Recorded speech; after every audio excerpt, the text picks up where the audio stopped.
羅問事，大家好，我係鐘陳。今日係星期四，所以又有塔羅問事啦。今集嘅塔羅問事想講一講顯伯，想幫顯伯問一問佢嘅官非，想睇下佢需唔需要坐監，同埋需唔需要真係使錢幫佢請律師做辯護，希望幫佢打得甩呢啲官非。嗱，點解會問顯伯呢？因為有位網友就留言嗰度提出嘅就係話，喂，到底顯伯會唔會坐監呢？話晒80歲人咯，個官可能會輕判呢，或者顯伯可以走得甩呢？咁既然係咁，亦都冇需要破費請律師啦。話晒請律師打官司好使錢噶嘛，咁呢啲錢邊個俾啊？梗係啲仔女啦。咁到底啲仔女值唔值得為呢個老豆使呢啲咁嘅錢幫佢打官司，定係由得呢個老豆坐監好呢？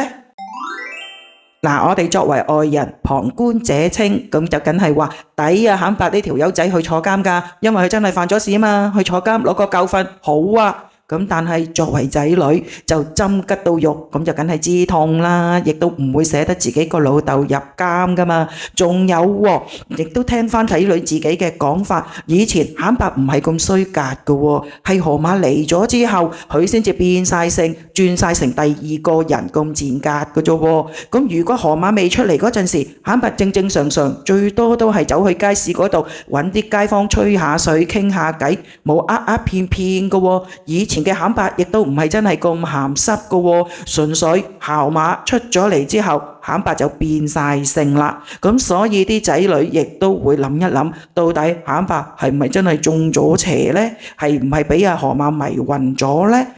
Oh wow！一個人突然之間變晒性，咁啊真係有可能係因為風水出咗事㗎喎。嗱，如果喺風水上邊呢，其中有一個煞就係白虎煞。如果白虎臨宅嘅時候呢，咁家中嘅男丁就會突然變晒性，變得好鹹濕，而跟住呢就會令到屋企人都運氣差晒，家人嘅關係差晒，仲有呢家宅裏邊呢會亂糟糟。嗱，呢一樣嘢好似都幾應喎。咁仲有喎，咩叫做白虎呢？形容下俾你哋聽啦。所謂白虎呢，就係一個女人，通常就係女小人。咁而呢啲女人嘅特性會係點嘅呢？第一，肥胖。仲有就係面惡，即係惡形惡相啦，白淨。仲有呢，做事個人呢就好有棱有角，即係慘手啦，唔圓滑啦。仲有心急喎。嗱，呢個白虎嘅形容係唔係真係好似河馬葉小姐啊？所以呢，我哋有理由相信河馬就係呢隻白虎，而顯伯就係家門不幸，唔好彩俾佢遇到白虎。所以呢，而家白虎侵堂，就令到屋企家無寧日。Oh my god！今日嘅塔羅問事呢，就想問一問顯伯啦，到底顯伯咁痴戀河馬係可憐定係抵死呢？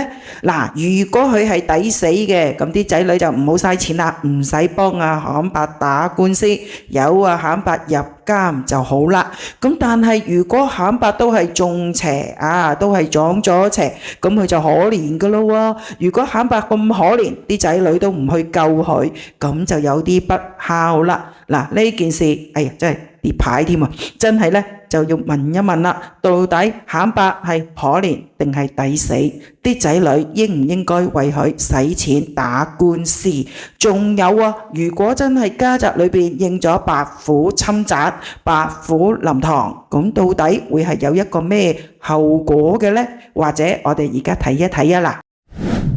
作為老豆嘅應咗白虎煞嘅話呢，就主要主鐵打傷損。咁到底個傷損程度有幾大呢？好大鑊噶，打到瞓醫院噶，有喪事有校服。嗱，咁而家其實顯伯係應咗嘅，咁亦都即是話顯伯真係應咗呢個白虎煞，絕對係可憐嘅。但會唔會踎監呢？就要睇一睇今日嘅塔羅問事啦。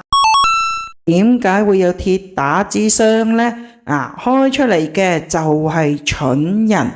好型啊！嗰日河馬執包袱話要走啊嘛，話要跟佬走啊嘛。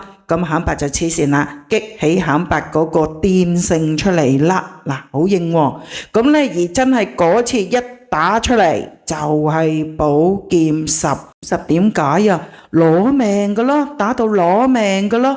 咁嗰日顯伯亦都真係幾乎冇命喎，而佢出手去插阿河馬，亦都真係出盡力㗎喎。好啦，呢單官司到底邊個着邊個唔着呢？咁可以話俾大家知，呢一張係寶劍王牌，睇證據嚟判案嘅，兩個都唔着，兩個都非常殺氣騰騰。你話顯伯善良唔似善良，因為顯伯出手都相當重，呢一單官司就真係兩個都唔着。不過而第4張牌就可以問啦，到底顯伯要唔要坐監？可以話俾大家知，河馬一定會告佢，河馬一定唔會手軟，因為呢一張係寶劍女王。河馬呢隻白虎呢，一定會告顯伯謀殺，亦都唔會肯手軟，唔會肯庭外和解嘅。嗱，不過結果呢就係權杖4喎，咁即是因為呢一單案真係要請律師，真係要打官司，所以呢啲仔女呢亦都算孝義，真係會幫顯伯請律師，會幫顯伯打呢場官司，所以理論上顯伯應該係身體皮肉上受到嚴重嘅創傷，嚴重嘅損傷。打到殘咯，咁但係使唔使坐監呢？應該就唔使，不過冇話唔使錢啦嚇，顯伯應該要使唔少嘅錢去打官司，又係雷家人啦。